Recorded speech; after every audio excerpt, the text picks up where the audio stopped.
It wasn't until really the last year and a half, that shipbuilding was part of the American parlance. And here we are, the only pure play shipbuilding podcast with run by the only pure play autonomous shipbuilding company. You know, That's right. Yeah, That's right. Yeah, the only pure play shipbuilding podcast. Only pure play.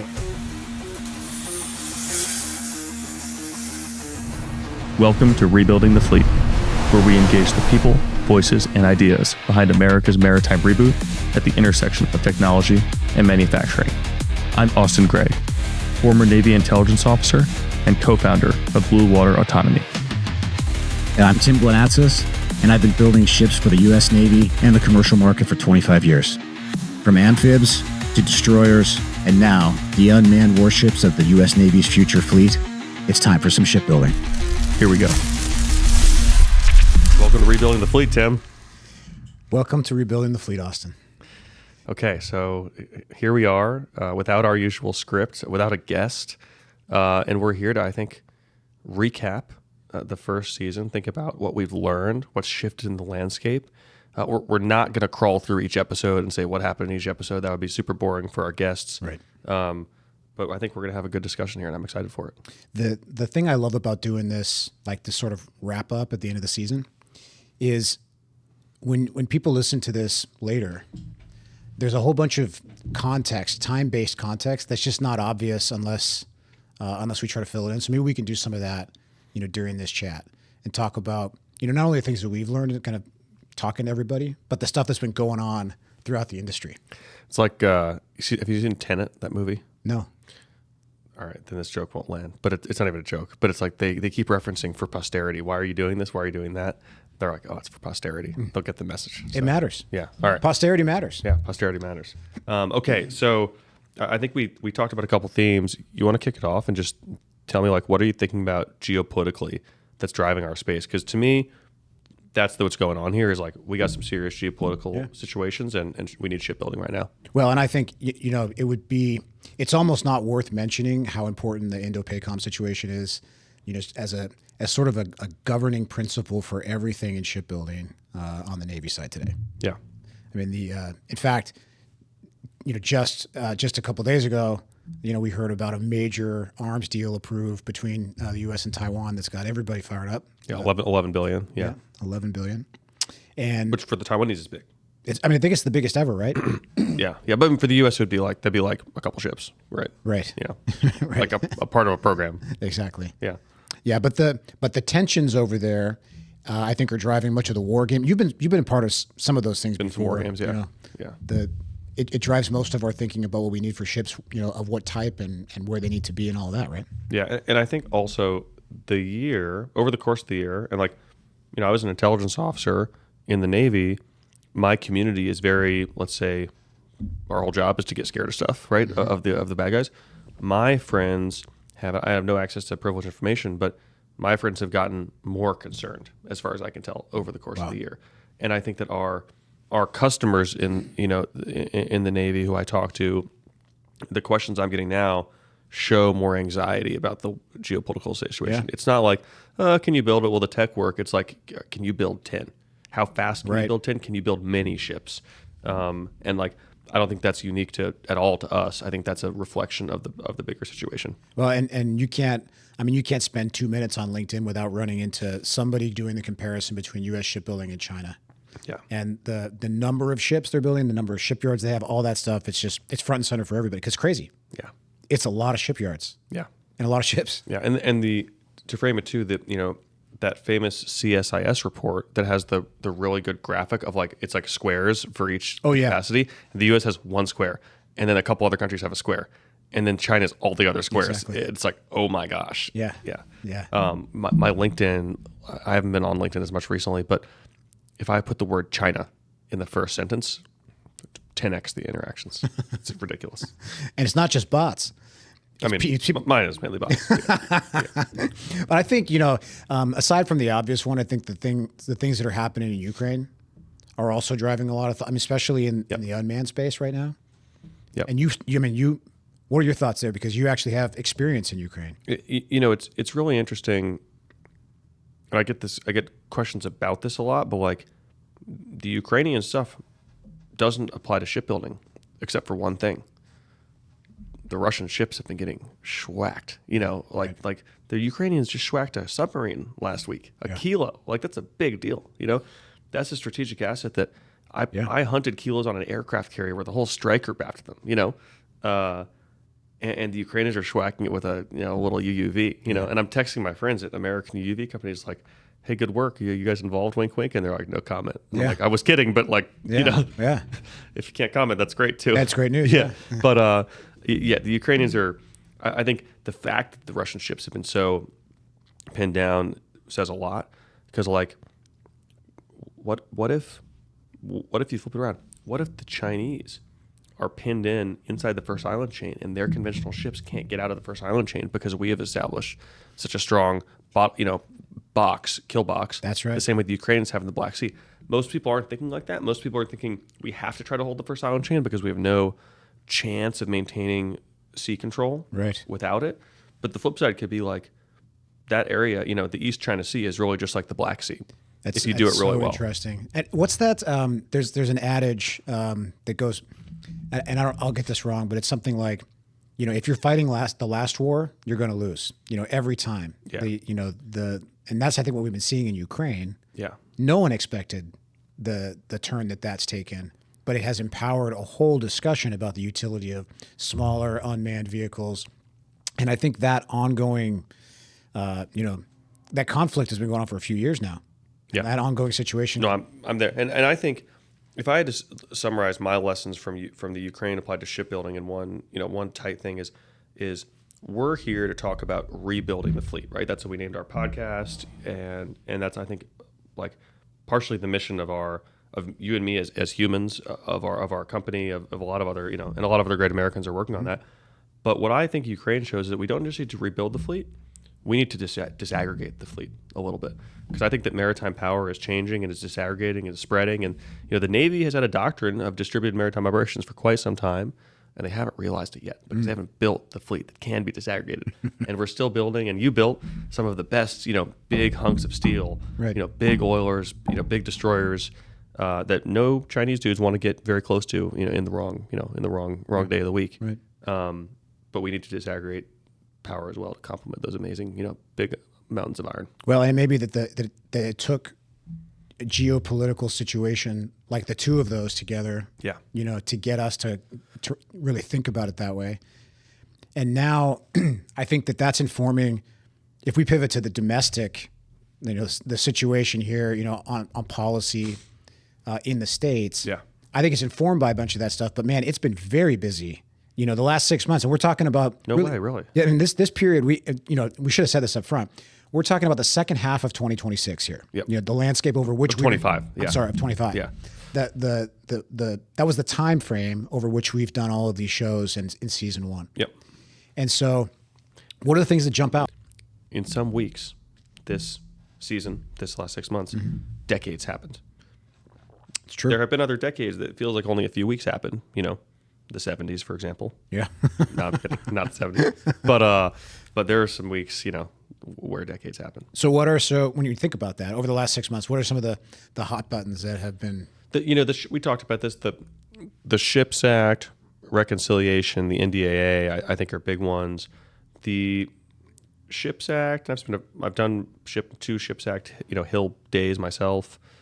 I think that people are a little bit disappointed that didn't make it in this year. I think there may have been a tactical mistake or two in the Senate that didn't get it far enough through some of the committee processes to get it into the NDAA, and that's sad, right? And I think the NDAA passed earlier this week, and people are really excited about some of the great successes, including for shipbuilding, that are in there, that are helping, apply commercial practices, get less regulation for unmanned, et cetera, et cetera.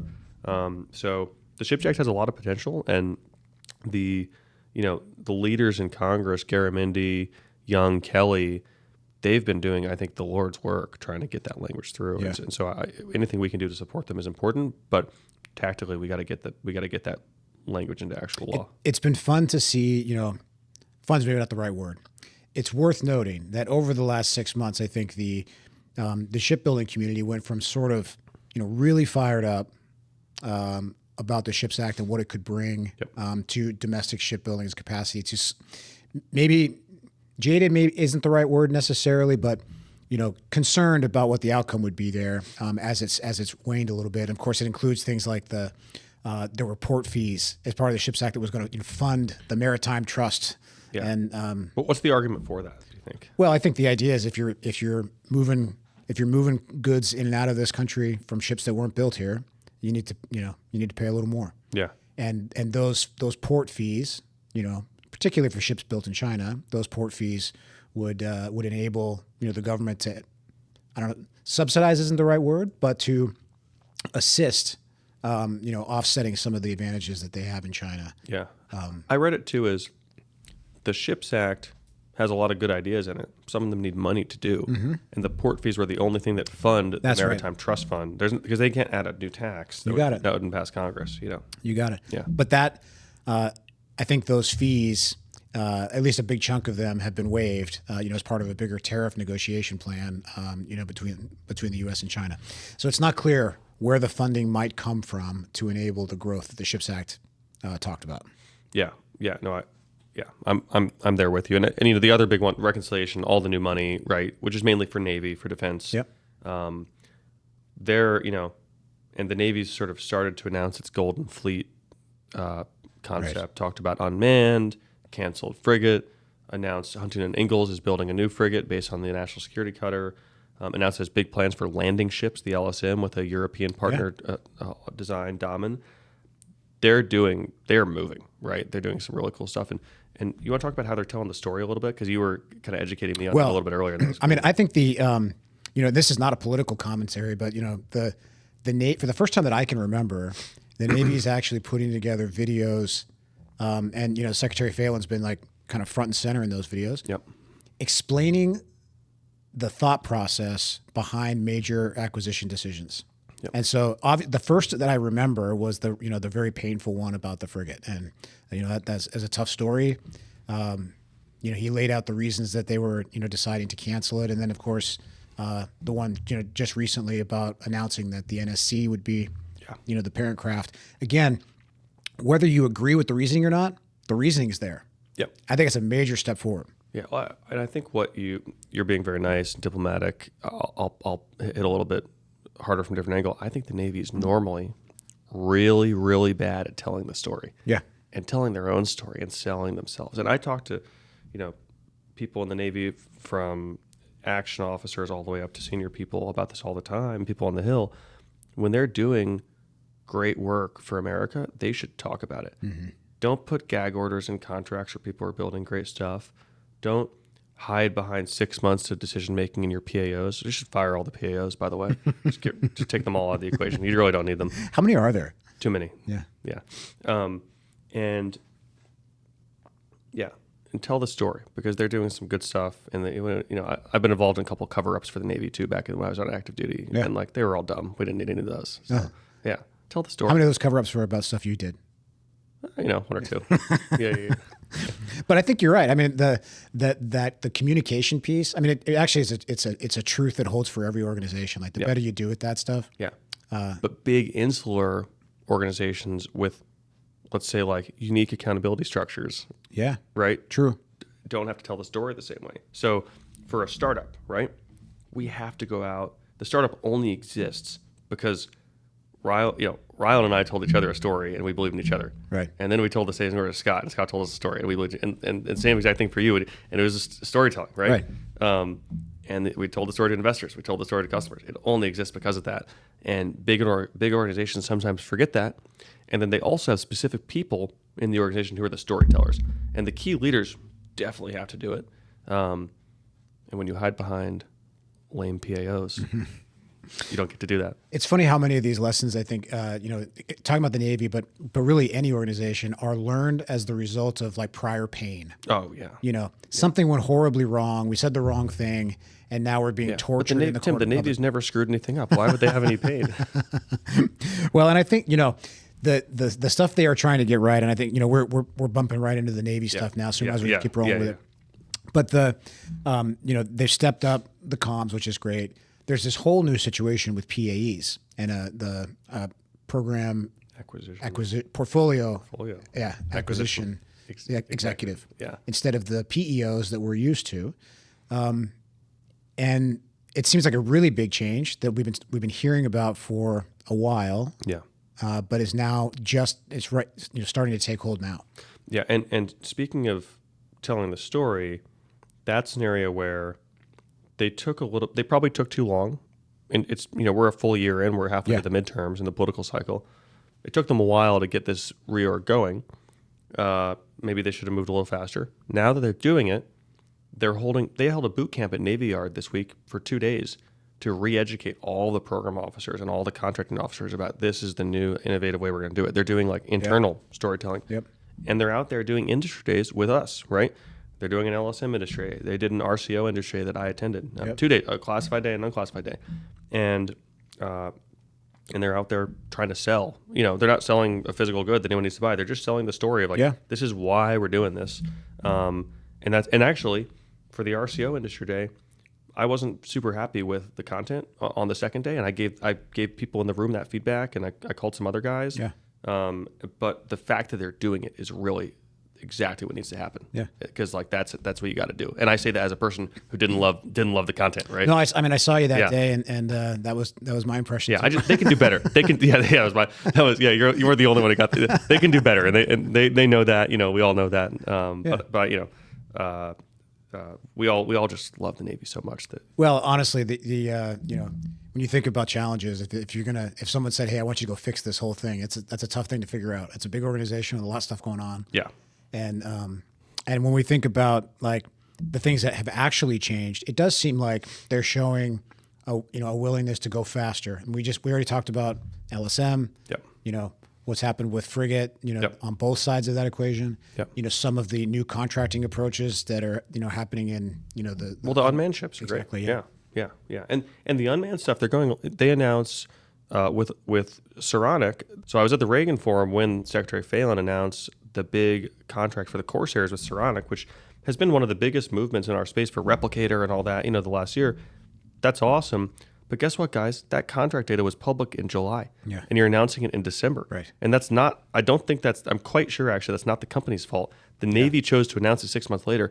Now, I think that's maybe they're learning. I think it's because the secretary and the leadership wants to tell the story a little bit, but they should, stories like that should be timely and relevant, right? And that's what, a message needs to be for the right time, for the right audience, and have the credibility to land, So they can do better, and they are doing a little bit better.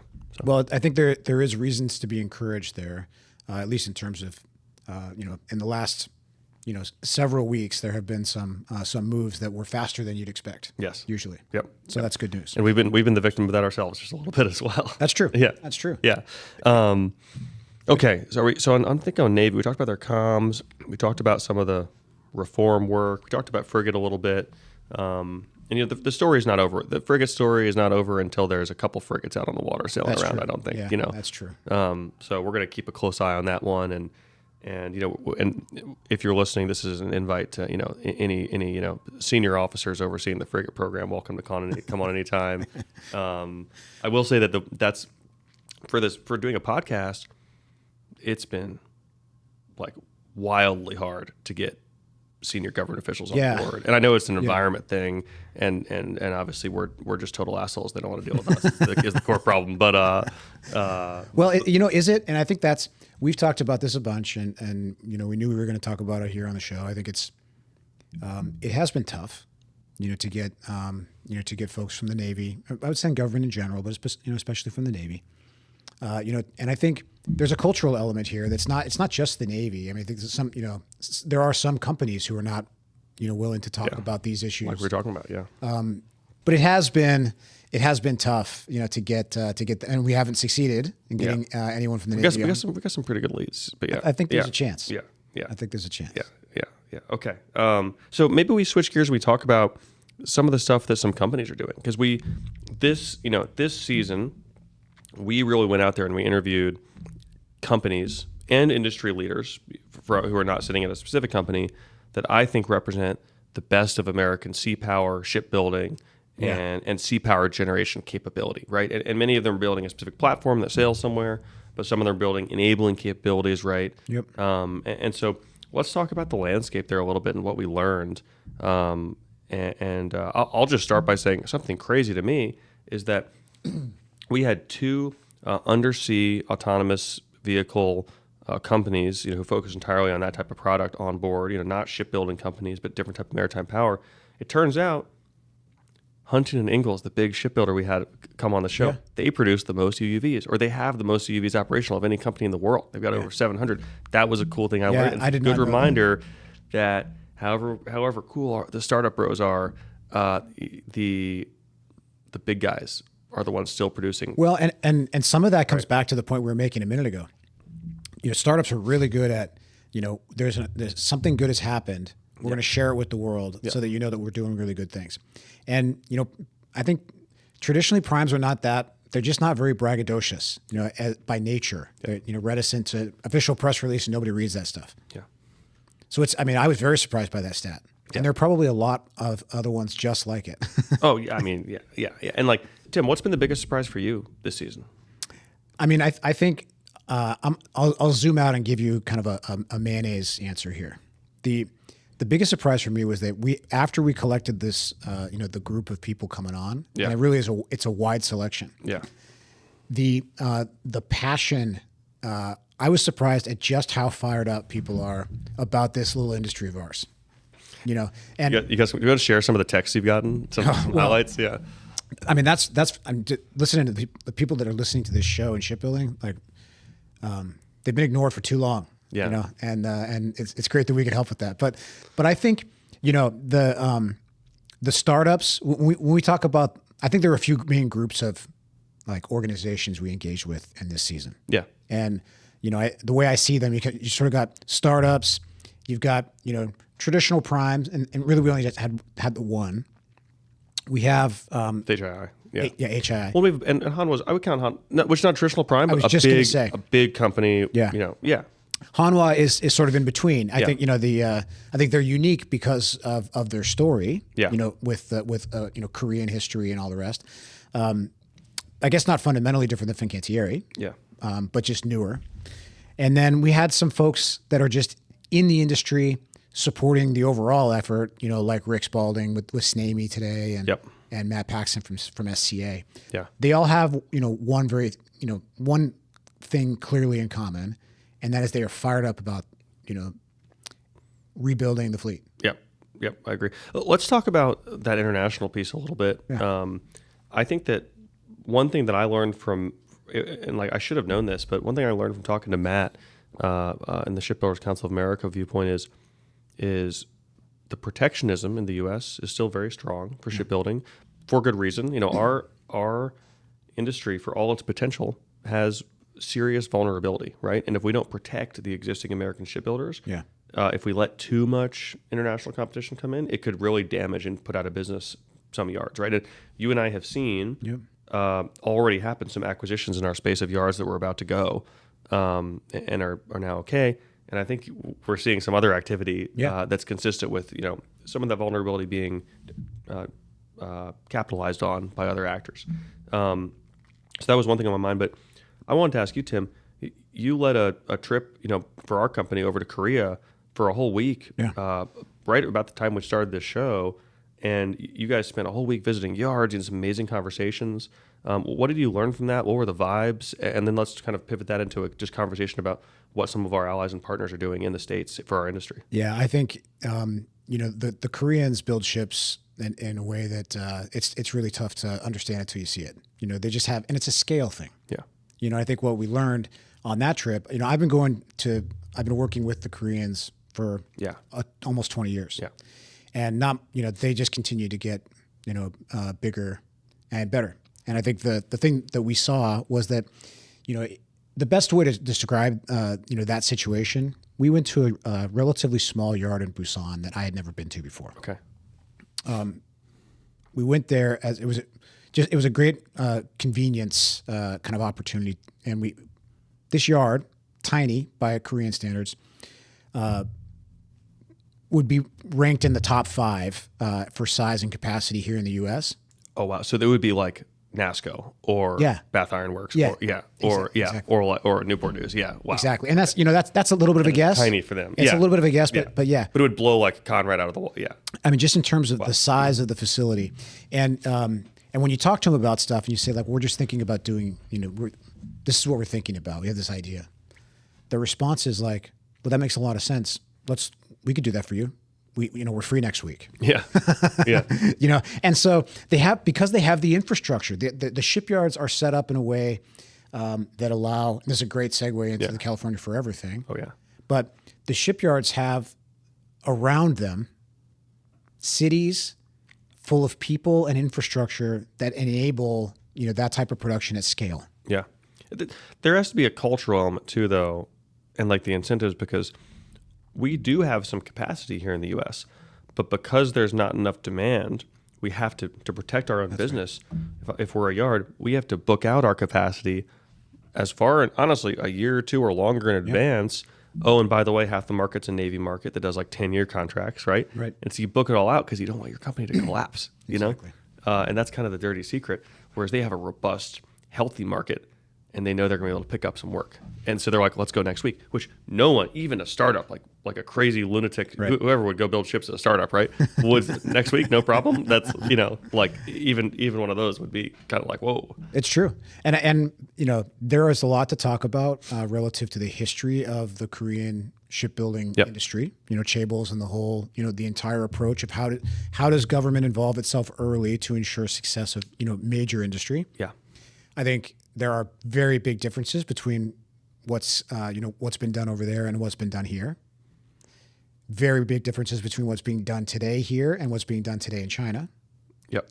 And so it comes back to that question of how do you protect an industry that is struggling? Yeah. And I think the Jones Act, is a very, it's a divisive topic. Yeah. And I saw the icebreakers as the most. That's what I picked up on the just from that conversation with Matt. I was like, and it was like the week of the iceberg test. I was like, oh, this is like, there's some people who are pissed about this. Yeah. Well, that was, I think the first time I've ever seen the United States government intentionally buy a ship built overseas. Yeah.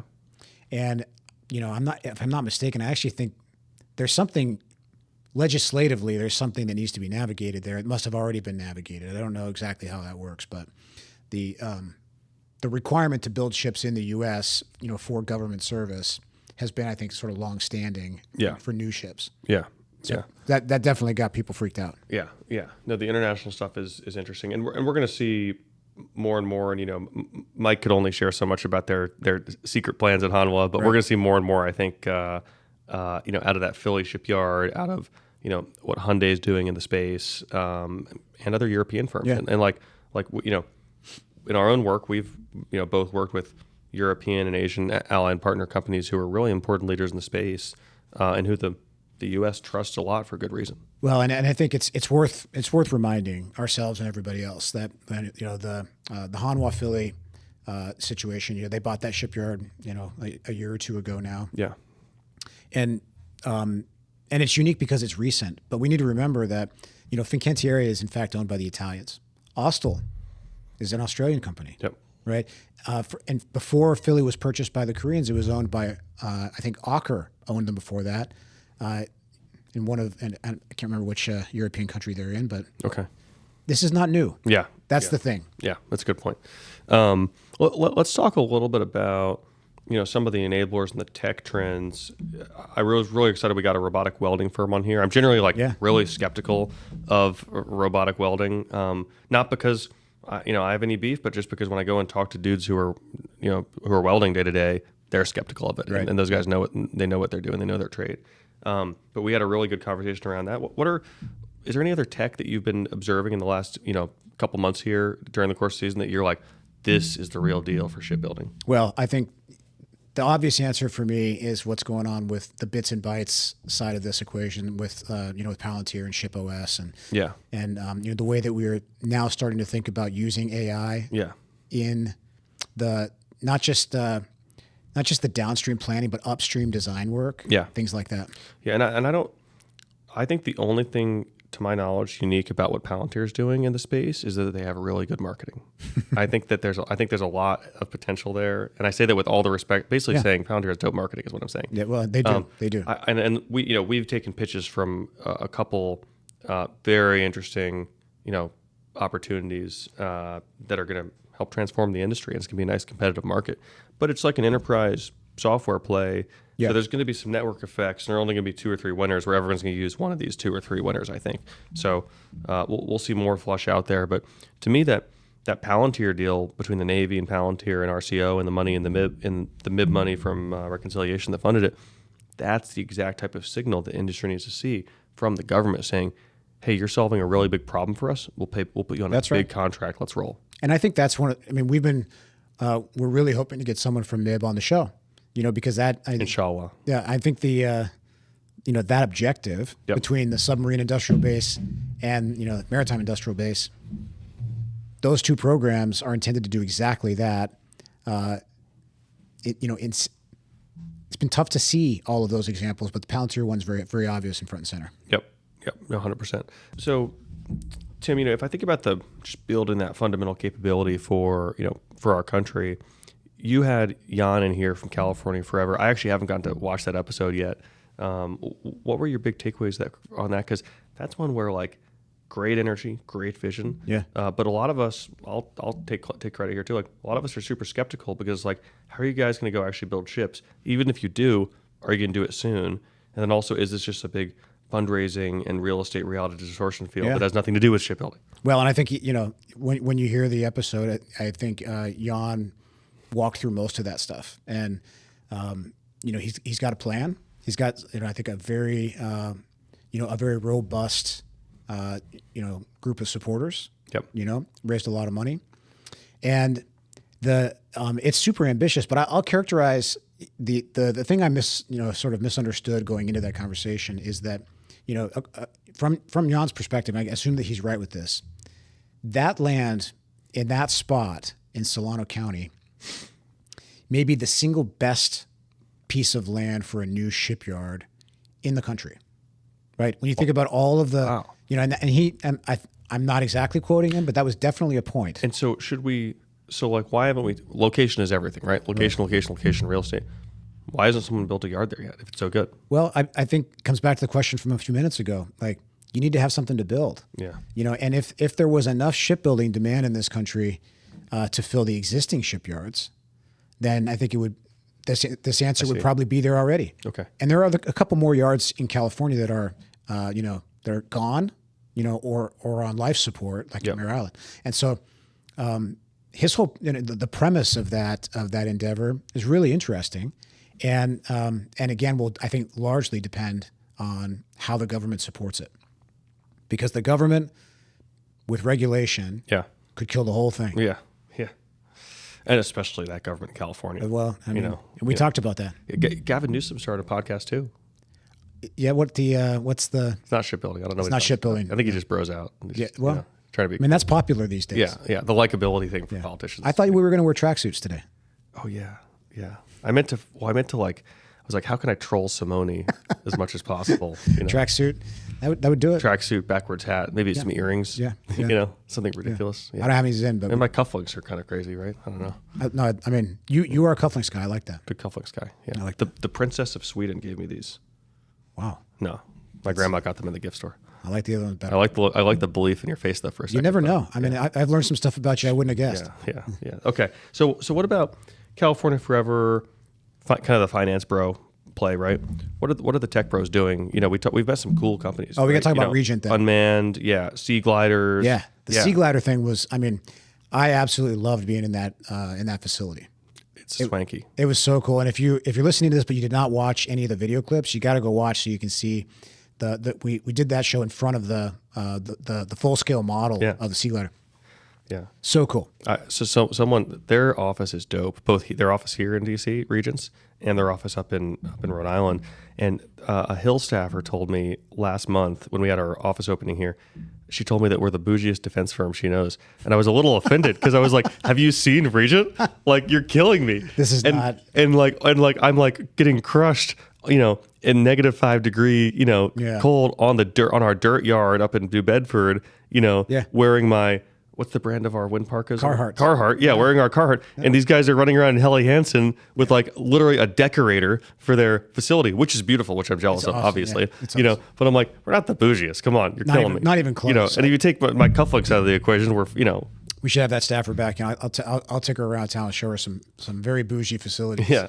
But this, I think what was so cool to me about the Regent story is that it's not that often where you run into a technology you're like, I didn't know that was a thing. Like, I didn't realize physics worked that way. Well, they had to do legit material science. That's one thing we learned in that episode with Billy is like the material and the structure moving from between two different fluids, i.e. the fluid of the water and the fluid of the air. You've got to have some very serious material science to make that work because the speed it's moving at, the friction changes a lot and it jacks you up and the whole thing would tip over. You don't have the right material. That was crazy. But the idea that you get, this thing works, you get into the cushion. I think that's what it's called, right? But there's actually a very practical use case for it that didn't really occur to me before we had that conversation, and you could legitimately see them as a way to shepherd people between Rhode Island and the Hamptons. Yeah, I mean, if you were in the Hamptons, hungover after your weekend, and you needed to get back to Rhode Island, that would be a perfect use case. Sea glider. Yeah, I'd pay $80 for that. Absolutely. Yeah, absolutely. Okay, so what are you looking out for early 2026? What are you watching? What's the beacon on the mountaintop that you're looking for? Well, I think I think there are a bunch of acquisition announcements that are going to be very interesting. Yeah. Blue Water is not acquiring any public companies in Q1. But I think we've never talked about the company on the show, but we'll tell you that. Yeah, 26 is 26 is going to be a very interesting year as things start to settle a bit. 25, I think, there was a lot of change. Yeah.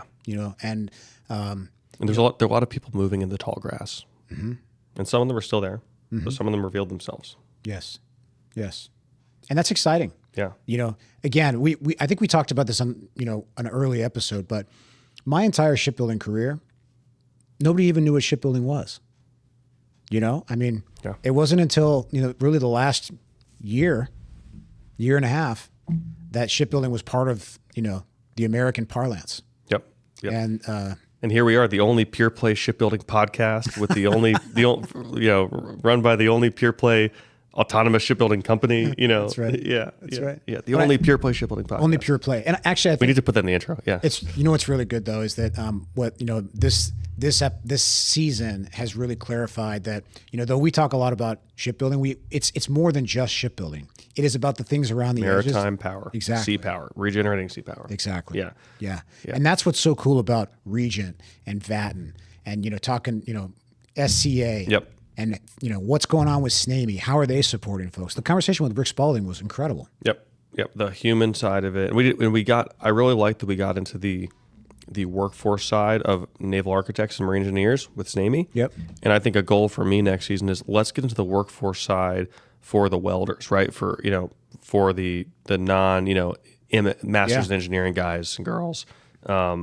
And we're talking to, I think, one or two industry groups who could do that, but I think there's some labor unions. There's a couple other groups we could talk to that'll be really good discussion. Well, and let's be honest, it was it took a lot of work, primarily from you, to fill out the invitation list, to fill out the guest list. Just because I got rejected by everyone I emailed, But what next season brings is season 1 as a backdrop, and I think it's already Yep. This is legitimately the show that we set out to do. Yep. And I think people could tell we're actually into the we're into the effort here. Like what's happening in and around maritime sea power is important. Yep. And I think that's going to it's going to bring more and more interesting people onto the show to talk about that because they care about it too. It sure is. Okay, stay tuned for season 2. Yeah, that was a great season. Good job. Yeah. All right.